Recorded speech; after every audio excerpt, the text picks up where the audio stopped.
for tuning in one more time to the Five Star Realty Podcast. My name is Camila from MCN Marketing Firm, and today I have the pleasure and the honor to be interviewing Ramón Peralta. Hello, Ramón. Hello. Thank you. Thank you. Thank you for having me. Driving all the way here. No problem. We're happy to have you. And you have a beautiful story. And I want to get to know a little bit more of who really is Ramón Peralta.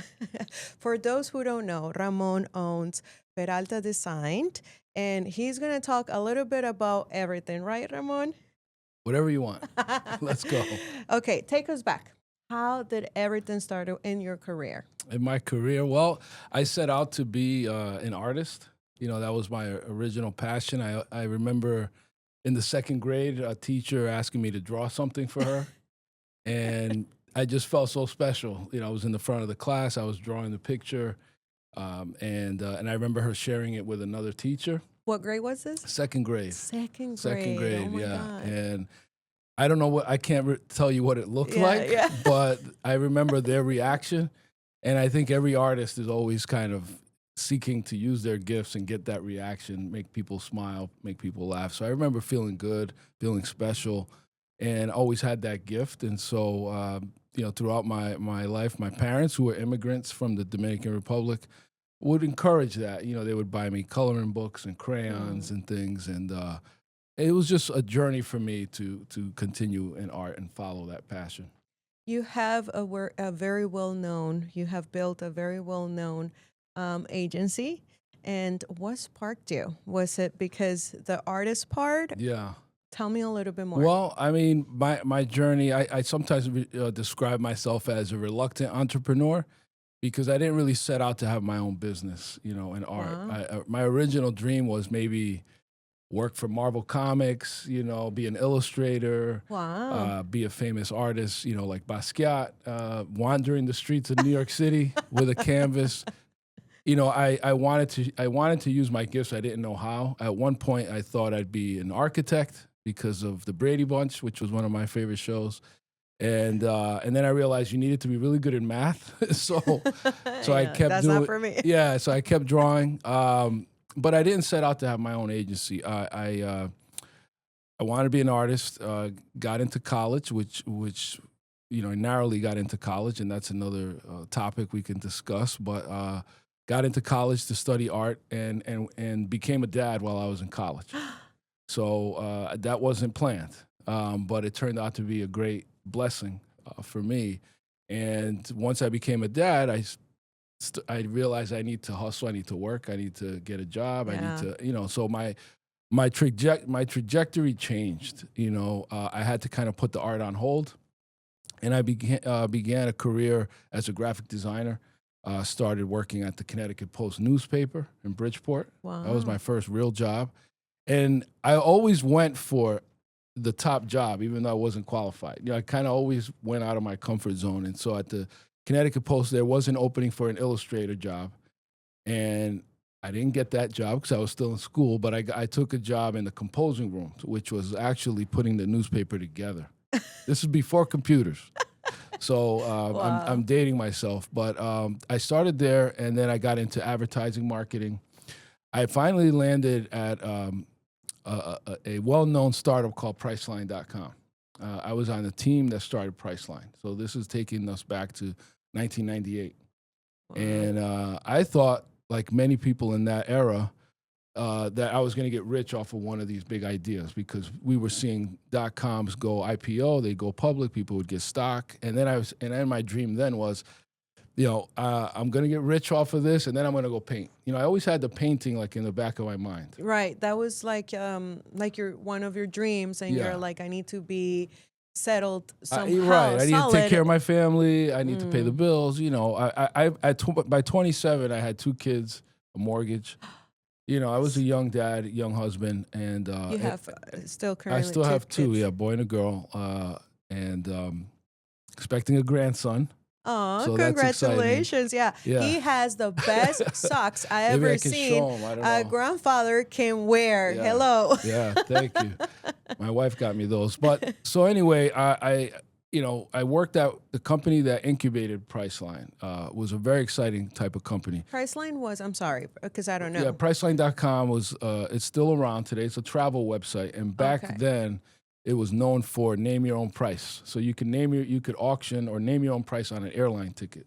Oh my God. That's how it started. And now it's owned by Booking.com. Now you can go on there and do like car rentals and hotels now and it's all clicking. that stuff. Yeah, the William because Shatner when you ads. go shopping, booking, it tells you right underneath Priceline. Yeah. So I was on the team that started that, and that was very, very exciting. Very exciting time.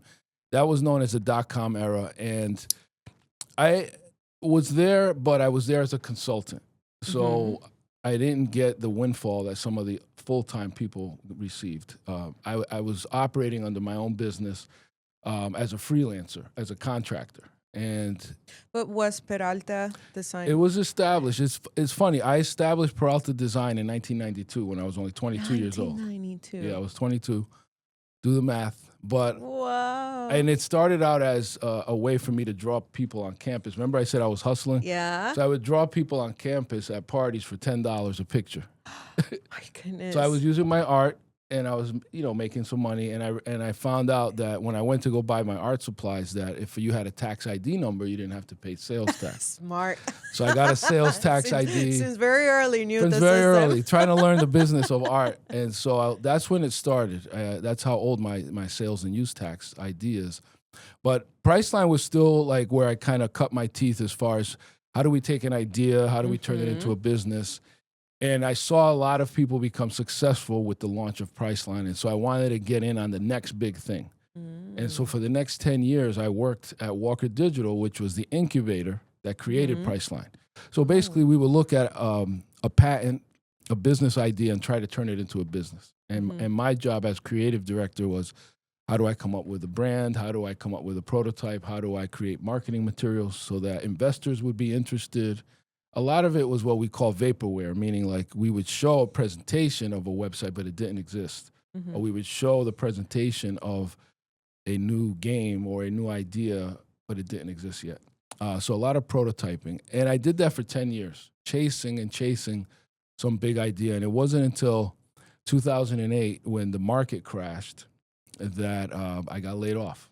I remember From that company. I remember that day, yeah. And I was brought into my boss's office, and he said, "Hey, we like you, but we don't have enough to keep you busy." And so it was devastating. It was devastating. All the ideas that I thought, all the dreams that I thought were going to happen just came crashing down. And I came home with a severance package, and my first instinct was I have to find another job.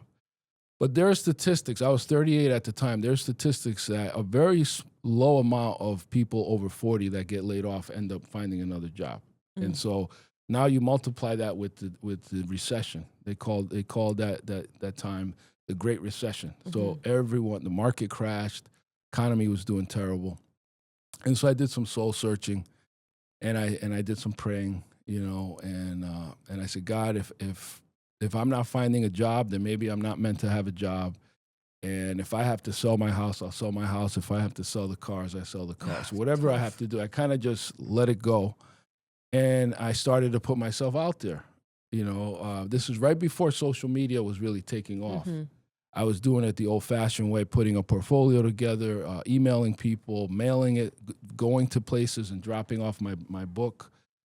And little by little, I started building Peralta Design. I was 17 years ago, and now I have an amazing team. My journey now is one where I've hired myself out of a job. They don't need me as much, and so I have freedom today.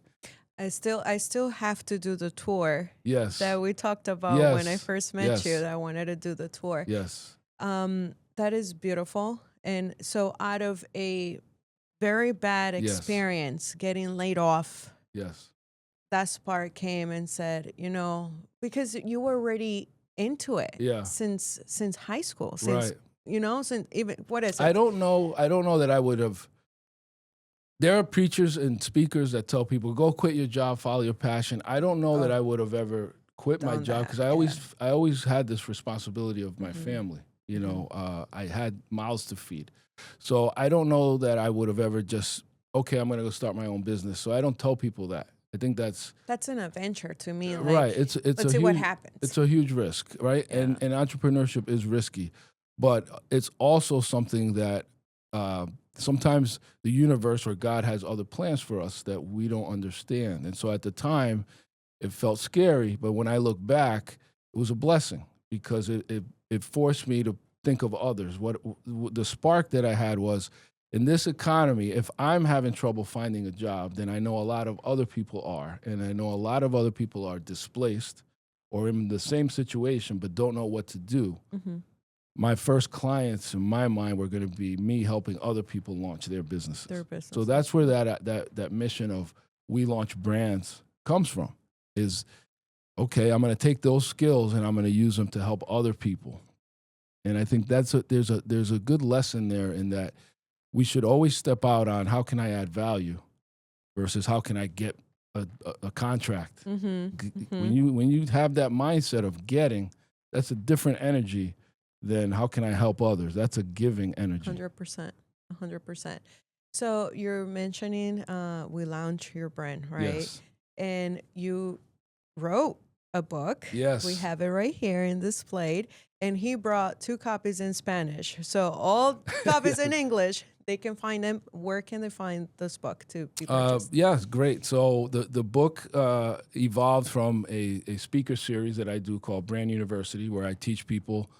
I volunteer for SCORE. I've seen that, and the programs, yeah, right? Yeah, so I do a lot of talking to teaching people that were in my shoes. You know, I still remember where I came from. And the book evolved from that presentation. So the book is somewhat of a blueprint on how to launch your brand. And it also has the Peralta Design story. If you were so inclined to learn about it, it's in there. But primarily, it has the blueprint for establishing your digital footprint and driving traffic and awareness and building a brand. And then also scaling, because I think it's a very important message for entrepreneurs to scale and to create jobs and to hire themselves out of a job, hire smart people smarter than you. I think a good leader doesn't go to work and tell people what to do. A good leader hires people that tell him 100%. What to do or her what to do. So when you were telling me about your story and a little behind the scenes, we talk about college. Yes. And somebody gave you a beautiful opportunity. Yes. There is a lot of misconception about college and education, right? Mm-hmm. A lot of people will tell you college, you can still make it through life, right? Without any education. And then you have the other side of the people that would tell you, no, you should go, do your best to go to college, get a career, and see where that takes you, right? Mm-hmm. The spirit. Can you tell us a little bit about your experience trying to get to college? Yes. And I would love for you to tell the audience if it's worth or not, really, to go to college. Right. That's a great question. So my parents were immigrants. I mentioned that. My dad, he owned a garage. I saw him work in factories, and then finally started his own business fixing cars. And I worked with him fixing cars. And I think he planted the seed of entrepreneurship, if I think back, because it kept me off the street. And I grew up in Providence, which is a lot like Hartford, a lot like Bridgeport. It's an urban area, and a lot of urban pitfalls that young people can fall into, whether it's selling drugs or getting involved in violence. And one summer, the summer after I graduated high school, I had already been accepted to go to University of Bridgeport. I was already. So you guys were gonna move? No, I was just gonna my parents were gonna stay in New York, in Providence. They moved from New York to Providence. Oh, okay, Providence. I was born in New York, moved to Providence. I grew up in Providence, but I attended a college prep high school, public high school, which got kids ready to go to college. And I was first generation. You hear that a lot, first generation. It means you're on your own because your parents can't really help you. They never went to college. Both my parents had elementary school education, working people. And I was fortunate enough while in high school to go to a program at RISD, Rhode Island School of Design, an after-school program that prepared you for college. And as an artist, we would prepare our portfolios, prepare the old-fashioned way, like the big book of drawings, paintings. Yeah. And I went to a college fair in Boston, And it was at that college fair that I learned about University of Bridgeport. So I was excited. My parents, who had struggled all their life, got me to a point where I was juniors going to college. Like, I was accepted. I was on my way. And that summer, I got involved in an incident that could have completely changed the trajectory of my life. Now, my grandmother had passed away that summer, so my dad went to the Dominican Republic to bury her and make all the arrangements. So he left me in charge. Now, mind you, I'd been working at the garage since I was probably like 12 or 13. So I knew how to run the garage. I would pay the mechanics. I would drive the tow truck. Oh, my God. I would open and close the garage. I felt like a man because I'd been in this environment. You have other siblings? I'm the oldest of 5. Oh, wow. So I when you're in a Latino family and you're the oldest son, you work. You have to work. You have to help. And so that was my responsibility. And that summer, my girlfriend worked at a pizza place, and she was being harassed by some young men and called me there. And I went over there like a 17-year-old, tough guy. And I got into an altercation. And when I was called some names, racial names, and my ego was shattered. And I actually got knocked out because I was assaulted by 4 of them, and it was just me. And when I this is the importance of who do you hang around with and who's with you. Mm-hmm. Are they a negative influence or positive influence? And so when I got up off the ground, the young man that I was with, who was a little bit older than me, he said, get up and all this, and I had one thought, and I wanted to hurt these guys. Mm-hmm. And so he said, okay, I can help you with that. I think a different person would have said, it's okay, champ, we'll get him next time, let's get you home. Yeah. But instead, they promoted he had access. Mm-hmm. He had access to a firearm, and needless to say, I came back and subsequently got arrested at 17, and I was arrested at 17. Got involved in gun violence, and for a simple mistake, could have thrown my entire life away. And I remember going into court with my lawyer, who was my dad's lawyer, and he said to me, it could either be one of 2 judges. If it's this judge, she's not fond of minorities, you're not going to go to college. I probably would have gone to like juvenile detention back then for 4 years instead of college. And he said, but if it's this judge, I know him, and I'll talk to him, and I'll tell him you made a mistake. You're a good kid. You're going to college. Mm-hmm. Fortunately, no one was hurt. But I did get in trouble. And when he walked in, it was his friend, and he was in the chambers for about 20 minutes, and he came back out, and he looked at me and he said, "Merry Christmas." And it was his friend, and his friend was Judge Frank Caprio, who just passed away. Mm. The world's kindest judge, because he always saw the person in front of him. He was known to have a lot of empathy, which I think is missing in our society now. And when I stood before him, he said, "Oh, it looks like you're going to University of Bridgeport, study art." And he said, "You understand how this, You already knew." Yeah, he said, "You understand what you did?" I said, "Yeah." He goes, "Are you sorry?" I said, "Yes." And he allowed me to attend University of Bridgeport, and he put me on 6 months probation. Mm-hmm.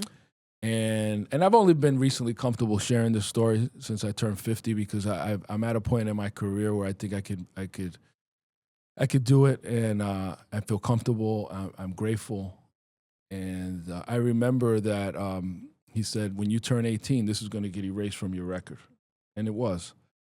But I know there's countless of other young people that would be in my situation that did not get that opportunity. Over a mistake. It seems like it's a little worse nowadays. It's absolutely, and it's all about who's around you, who's influencing you, who do you hang with. They say, you're the average of the 5 people you hang around with, right? Mm-hmm. The most. And so that day that I received that grace and I received that opportunity, I made a promise that I would always speak to young people if someone ever asked me to. So it's a big part of who I am, a big part of what Peralta Design is. And I'll tell you about college in the sense that it may not be for everyone, but for young people that are first generation, it is life-changing. Young people that whose parents have been here and have established networks and have relationships, they might get away with going to a trade school, or maybe they can get away with taking over the family business or getting a certificate. But I strongly encourage first generation students whose parents have not gone to college or whose parents are immigrants to attend college simply because of the networks and the relationships that you build in college. When I attended the University of Bridgeport, I was exposed to a fraternity, Alpha Phi Alpha Fraternity Incorporated. And that fraternity changed my life because I had made that promise that I was going to help young people, but I didn't know exactly how. And when I became exposed to this fraternity, one of their missions was to the youth who march onward and upward toward the light. Their mission was to help young people. And so it was almost divine that I was looking for the vehicle to live out my promise. And I've been active with Alpha almost 40 years. And a lot of my clients come from that network, and the relationships I built over the years. And of course, I met my wife in college. I had my daughter in college. So you can get the whole package. Yeah. I didn't set out to do that, but God, again, had other plans for me. And I will say that in 2017, the University of Bridgeport bestowed upon me an honorary doctorate degree, and I delivered the commencement. I delivered the commencement address, and what's special about that was my daughter was in the audience receiving her master's in education. Oh my God! So it was a full circle moment, and the next day, Sunday, my son graduated from UConn, so that was an amazing weekend. But yeah, sometimes God has other plans for us, better plans that we could ever imagine. We have to trust that. And I do feel that for first generation students, the university experience is so powerful, whether it's for 2 years or 4 years or more. The relationships and the networks and the people from all over the world that you'll be exposed to are so valuable for a young person. To just see what's possible, to just open your mind a little bit.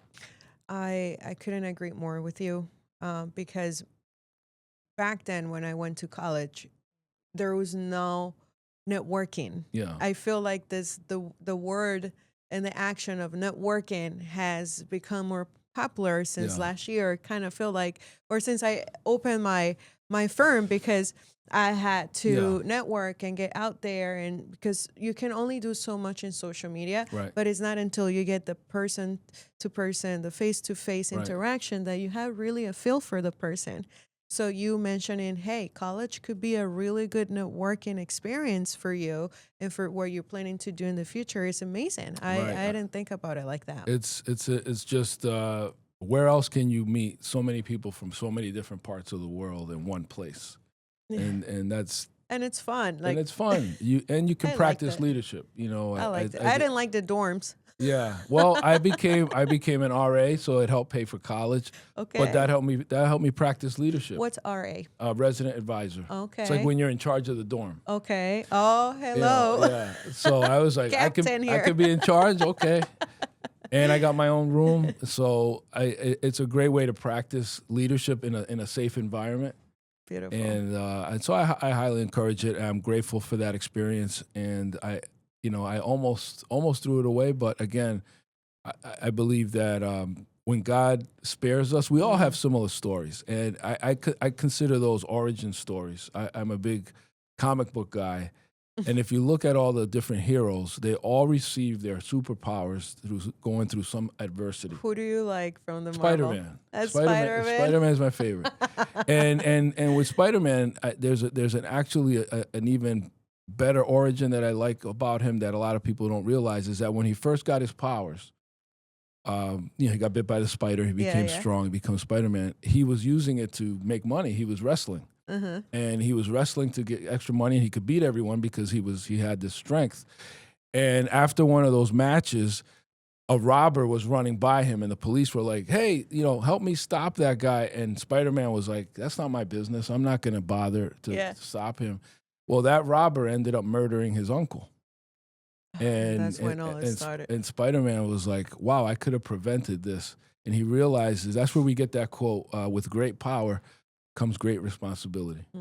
So when to whom much is given, much is required. And so we if you've been blessed in life, it's in the Bible too. It's up to you to pay it forward. True. And that's what I try to do every day. I try to leave people better than when they first met me. I owe a lot to my team that I've built that allowed me to come here for the day. This morning I was speaking at Yale to a group of entrepreneurs in the construction space to inspire them, so to better them. And it's like, that's a blessing. Be a blessing to others. And I wanted to ask you that because you're a businessman. Yeah.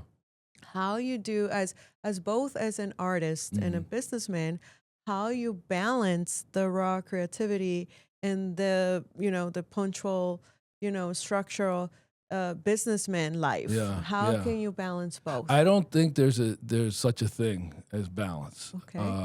I think if you search for that, you're always gonna neglect one thing over the other. I think we prioritize, right? What's important to you on a daily basis. That might change, and I try to give myself grace. I try not to overbook myself because it's really based on your personality. You do good at traveling, let me tell you that. Absolutely.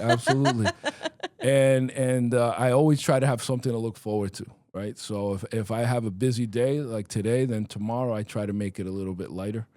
I am teaching a class tomorrow night on Zoom, but during the day I don't have that much going on. So I think we prioritize, and I think as business leaders, you want to create a life that you don't need to retire from. And that's how I live my life now. I have plenty of freedom.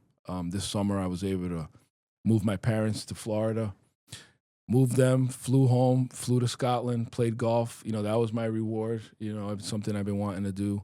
So I don't need to be in the office. I don't need, I trust my team.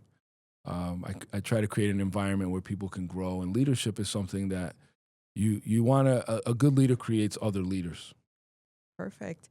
I saw that you were speaking at TEDx. Yes. That's one of my dreams ever since I learned what's TEDx, right? But for that, you need to obviously get stronger in your speaking skills. Yes. As a TEDx speaker, Ramon. Yes. What was the hardest thing you found in preparing for this speech? That's a great question. The challenge with a TED Talk is that it cannot be promotional. Okay. At all. Because you have to submit your talk to the TED Council. I don't know who these people are, but they watch your video and they're all over the world. They're here in the United States, or they're all over the world. Oh my goodness. And they are the ones that decide whether your talk goes on their platform. And if it's in any way promotional, it's out. Promotional meaning Self-serving. Like on your business, or If I say what I do, who I am, what my company name is, so it has to be. The challenge with the TED Talk is you have to get to the gold immediately. People watch those videos to learn something, and so you immediately have to give value within the first few seconds, and you have to condense it to 10 minutes. So it has to be no longer than 10 minutes. So it's like a keynote? Keynote's a little less, right? 5 minutes? No, keynotes can be longer, but it has to be gold. People, if they don't understand what they're going to learn in your opening statement, they scroll to the next TED Talk. Tell the audience what you were talking about at TEDx. Oh, yeah. So my TED Talk is about the 3 things that you need to do to become successful. And it is fire yourself, number 1. Knew that one. Number 1, fire yourself. Actually, be yourself is the second, and invest in yourself is the third. And so with those 3 tenets, being yourself, be authentic, make yourself vulnerable like I did on this show, shared something deeply personal, fire yourself. Why is that important? It's because entrepreneurs want to do everything, even the things they aren't good at. And you need to scale. It's not sustainable to do everything. It's actually going to hurt you. If you're not good at marketing, why are you doing the marketing? If you're not good at finance, why are you handling your finances? And for me, I wasn't good at invoicing. And so the first person I hired was somebody that could help me with that. So there are clues there. And then investing in yourself. And I'm very, very big on self-care. I remember I wasn't really taking care of myself, and I thought I was gonna have a heart attack. And entrepreneurs put themselves last a lot of the times for their business, for their families, for their teams. And you really need to invest in yourself. And I have a wonderful morning routine that I love. I mean, I get up, I work out, I stretch, I go in the sauna, I take a shower, and so when I come out, I'm ready for the day, and that wasn't always the case. You took care of yourself first. Take care of yourself first. It's like when you're in an airplane, right? What do they say? Put your oxygen mask on first before you help others. And you have to pour into yourself first, whether that's reading, prayer, meditation, eating a good breakfast, exercising. If you feel better, you'll do better. You'll be better. You can be a better leader, better husband, better partner. But oftentimes, we hear this grind when you sleep ideology. I don't buy into that. I think you need to take care of yourself so you can perform better. You had said that wasn't the case before. Right. So it took a process. I put myself in the hospital. I remember when I was first starting out, I didn't know if I was going to make payroll, because I wasn't financially literate enough to know I should have a line of credit for my business. But I had people on staff that I needed to pay. So every 2 weeks, I remember feeling this anxiety. Is my client going to pay me? Is my client going to pay me? And I would call my clients, hey, you guys got to pay me like now. Don't forget. Right. And so I remember that anxiety, and I never missed a payroll, but I remember one night I felt like I was having chest pains. And then once you think you have chest pains, you start having chest pains. And so I ended up going to the hospital. Everything was fine, but it was like I had an anxiety attack, and I realized, okay, like this isn't sustainable, right? So you want to build systems, and a system could be your morning routine. You want to build systems that can be sustainable for the long haul. And you also have to trust others, and you have to use your resources, and you have to learn other aspects of running a business. It's not just being a designer, that you have to expand. And one of those things that I grew into was learning more about how to strengthen the financial stability of the business. Ramon, as a chief creative advisor for Alpha. Yes. You play a good role in mentorship. In today's society, there's a lot of information in the digital world. What is an advice that you will give to the younger generation in regards social media? I love the fact that you are about marketing and branding, and I didn't know this part about an artist, which I got to know learning from your biography. But the world, the world, it's going somewhere else with social media, and there's a lot of information out there. Might be true, might be AI. Right. But with your experience in this chief creative advising position you have, what is something you would like the young people to keep in their mind? That's a great question. I'm fortunate to be a brother of Alpha Phi Alpha and be involved and have had long-term relationships with men that I look up to and admire as mentors for myself.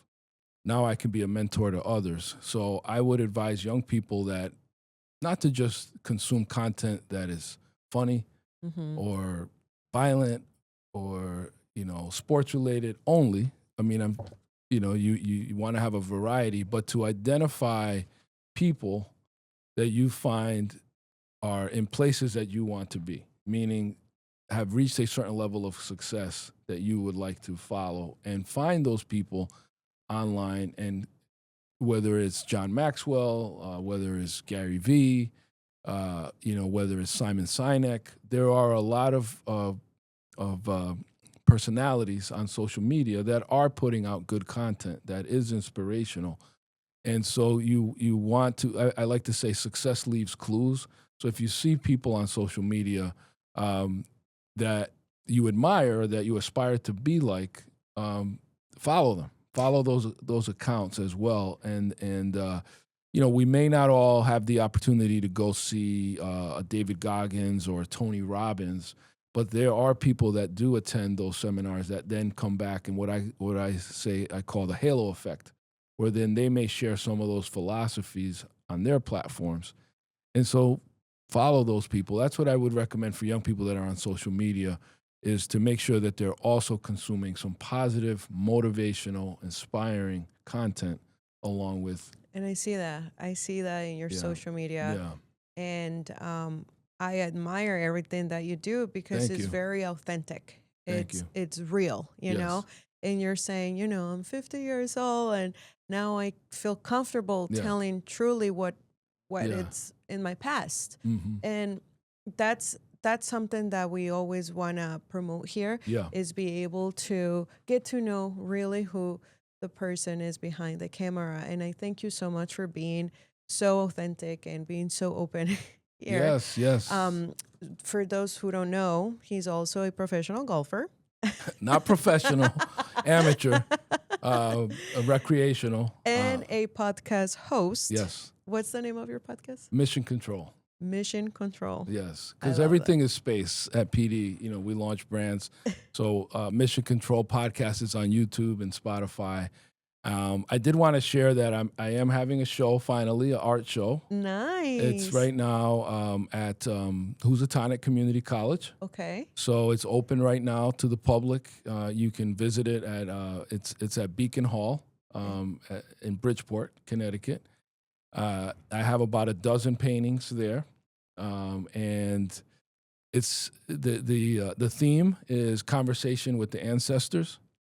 And so what I've done is I've explored my own ancestry in my paintings. I sent out my DNA, and when you're Dominican, you're mixed with everything. So I have Spanish, Portuguese, African, Taino, indigenous, all of that in my DNA. And so I did a series of paintings where I explore that. So it's called Conversations with the Ancestors. I'm going to be doing a talk there on September 30th with the Art Club. And then I'm going to be doing an open talk, a public talk on October 15th at Housatonic. Where can they find more information about where you're going to speak or any event that you're hosting? Yes. You can go to RamonPeralta.com. And I try to keep that as updated as possible with my speaking engagements. I am going to be doing a free webinar on October 7th. It's a lunch and learn, so that'll be at 12 p.m.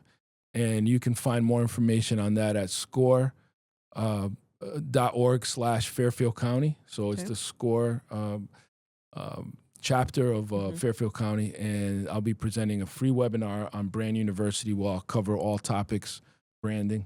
And that'll be recorded. If you miss it, you can find that on SCORE's website as well. Beautiful. Now I'm going to give you a couple of questions, fun ones, okay? What's your favorite design tool right now? My favorite design tool. I don't design as much as I used to. I would say like a pen and paper or is my favorite design tool. I like to sketch or a paintbrush. But if I'm in the office and I need to do something quick, I still love Photoshop. That's probably my favorite.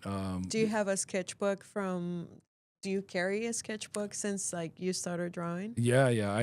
So you can't wait to show it to your grandchild, huh? Yes. Yeah. Well, that's part of why I decided to do all these paintings is because it's, as an artist, it's a bit like your immortality. Like I imagine one day I might be long gone and maybe one of my paintings will be in my grandson's home and he'll say, that's, Grandpa did that. Grandpa. So abuelo, or I don't know what they're going to call me. Papa, we'll see. Okay. What's a brand that you admire outside your own clients? Outside of my own clients, that's a great question. Well, I'm a big Porsche fan. I love the branding. I love the quality and the attention to detail and what it represents. I'm a big golfer, and there's a lot of brands that I support. There's a new one called Taino Golf, Oh, beautiful. and I just had him on our podcast. I try to support them. Buckafogie, that's another brand in Texas that we support. So I think iron sharpens iron. I love to support brands that also support us, and I think there's power in brand alignment. One brand can lift another brand up, and like I'm grateful to be on this show and be able to reach a new audience with my brand, and I expect great things from you as you're building your brand as well. Thank you. Yeah, it's not easy, and I had to build a team. Yes. Because I went to school. Yes. I graduated, but I'm not a designer, so Mhm. I don't have your skill. But I needed somebody that did had the skill, so I Exactly. can promote it and help other business owners. Because unfortunately, the misconception of branding, investing in branding, Mhm. it needs to be more out there. Yes. I don't feel that a lot of companies they're more worried about opening the LLC Right. and getting, of course, if they need an office or whatever, before a logo, Mhm. before typography, Mhm. before a branding manual, Mhm. which really represents what are you going to sell, Yeah. like what are your services. And this is why I'm so happy that Ramon is here, because now I don't know it all. Mhm. We think we know it all. We don't know anything, especially when you open up your firm. It's easy. You go sign, you pay, and they open and register the firm. Yeah. But hey, what about maintaining? Or, I'm Yeah. going to be 2 years open, Mhm. and I can tell you Yeah. I mean, it's been it's like that. a story. That part will never change. It's never on cruise control. It's Yeah. 17 years in, and we win clients, we lose some. You get paid, you don't. But you have to trust that if you're genuinely sincere about helping others, you're talented and you produce a good product and you're using your gifts, then you will be successful.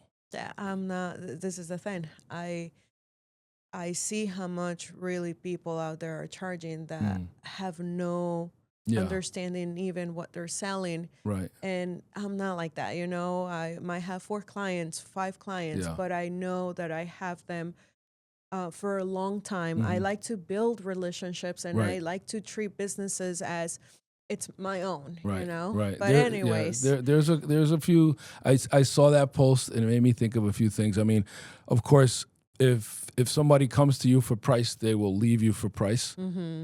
So that's something to keep in mind. And also, you're providing value. You have to think about what value am I offering. Like I said in the beginning of the show, it's a different mindset to go out every day and say I'm providing value versus I want to win that job or I want to win that contract, right? And they also say that it's 10 times more expensive to get a new client than it is to continue selling to your existing clients. oh yeah, So Once you're- the relationships are important. Transparency. Every time you get a new client, ask them, why are you no longer with the other agency you used to work with? And they'll give you clues, and those clues are pain points. And every industry has pain points.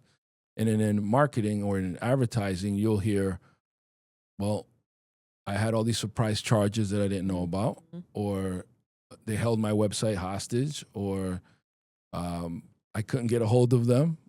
They were unresponsive. They missed a deadline. they got comfortable. They got That's what I hear.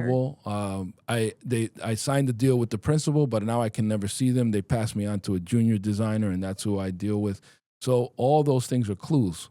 And then when you're building your agency or your organization, you can use those pain points as the foundations of what makes you different, right? You pay attention. Thank you for saying that. Yeah, Thank pay you for attention saying to your customers will tell you. So make sure you're listening. Thank you. Are you a coffee or a tea guy? Coffee, 100%. Coffee. I gotta ask my Cafecito. question. What kind of coffee do you drink, sir? Cafecito, Butelo. No, Only when I see my Another mom. one with Bustelo. Oh my God! Our other guest was like Bustelo. No, I should honestly, open a coffee shop. Honestly, Dunkin' Donut, Starbucks. We run on Dunkin'. Yeah, we run on Dunkin'. Listen, I drink mud. If I got to drink sludge, I'll drink it. I don't discriminate on coffee. All right, cafecito in the morning. It is for you. I got En la tarde, en la noche, antes de acostarme. I mean, I think all day long. But you got to drink water too, so don't just drink coffee.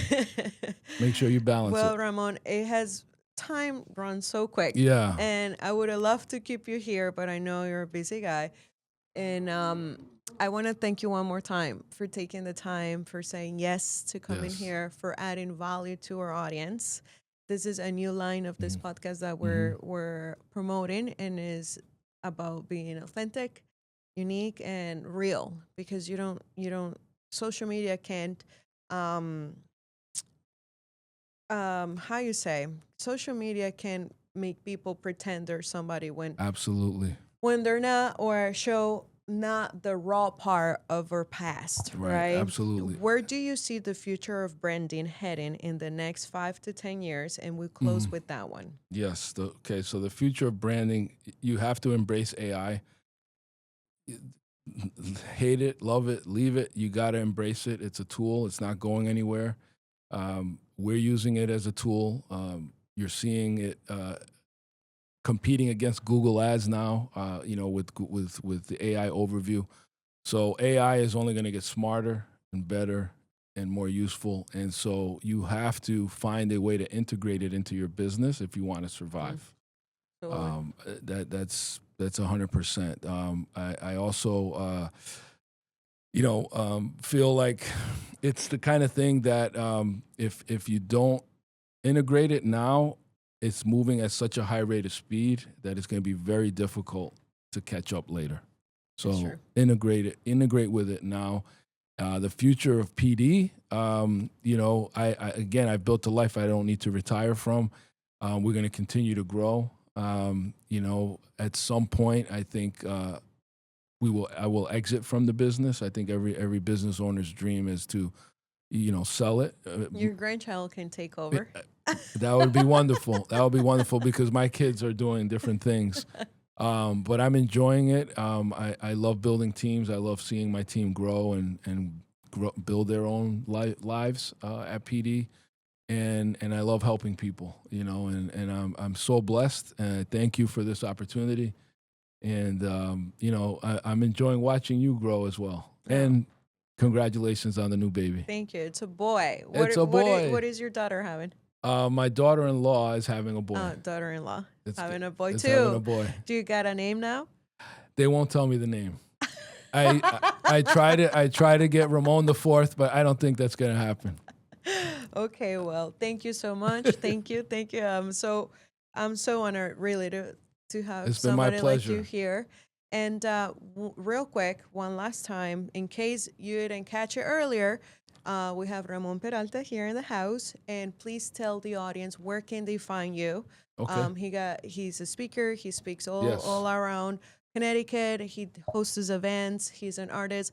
Don't miss on following him on social media so you can have a little bit more information, and tell them what's your social media one more time. So on Instagram, it's Ramón Peralta 1906, and Peralta Design is the company's Instagram. I think that's a whole nother topic because at some point when you start a company, you start building your own brand. And now I'm building my own brand as a speaker. You can find more information on me at RamonPeralta.com. You can find more information on the business at PeraltaDesign.com. And find me on LinkedIn. I try to spend a lot of time there as well. If you're in business, you should have a presence on LinkedIn. So feel free, if you're listening, to look me up and connect. And I love to network with you. Thank you. Thank you one more time for tuning in, for watching, and we hope that you enjoyed this episode. Until next time. Bye-bye. Thank you.